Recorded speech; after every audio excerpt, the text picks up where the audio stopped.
হ্যাঁ তো ভাই লোক তো কেমন আছো সবাই? আশা করছি সবাই ভালো আছো। তো সকাল সকাল ঘুম দিয়ে উঠে খালি পেটে এমটি স্টোমাক ওয়েট মেপে এমটি স্টোমাক কার্ডিও করতে ব্রাশ নিয়ে বেরিয়ে পড়েছিলাম। তারপর যেতেই বিড়াল মহাশয়ের সাথে দেখা, বাড়ি এসে এক গ্লাস দুধ আর ডিমের টোস্ট খেয়ে চলে গেছিলাম জিমে। আর আজকে ছিল জিমের ব্যাক ওয়ার্কআউট, যেটা তোমরা দেখতে পাচ্ছ আর কি, ল্যাট পুল ডাউন পারফর্ম করছি। তারপর একটু ব্যাকটার একটু ফ্লেক্স করছিলাম আর কি, যে কতটা কি ইমপ্রুভ হয়েছে না হয়েছে। বাকি এসব জিনিস আমি সবসময় দেখাবো না, এটা আমার পেশা নয়। তারপর জিম থেকে বেরোনোর পর ডবল ডিমের ভুর্জি আর 1 স্কুপ ক্রিয়েটিন খেয়ে দুপুরবেলা জামাই ষষ্ঠীর জন্য এত কিছু রান্না হয়েছিল, মাংস টাংস।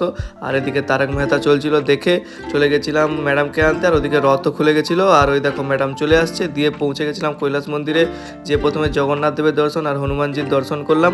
তারপরে সোজা চলে গেলাম জিরাফের পায়ের তলা দিয়ে ক্রস করে এই একটা ব্রিজে আর কি। ব্রিজ দিয়ে পারানোর পর সেই জিতের মুভির সিঙ্গাপুরের মুখ দিয়ে জল বেরাবে, কিন্তু এখানে বেরায় না সেটা। তারপর এখানে ভালো না লাগতে বললাম ঘুরে ওদিকটায় যাই। তো ওদিকটাতেই যাওয়ার প্রস্তুতি নিচ্ছিলাম, গিয়ে ওখানে বসে বসে কম্পেয়ার করছিলাম যে কে বেশি ফর্সা, এই আর কি। তারপরে এই ফুলগুলোর সাথে দেখা, এর আমি গোলাপি কালারটা দেখেছি, হলুদ আর লালটা কখনো দেখিনি। বেড়ানোর সময় যে দেখি এদিকে একটা খরগোশ আর ওদিকে একটা ময়ূর, আমি যেতেই ভিতর দিকে ঢুকে গেল দেখতে খারাপ বলে।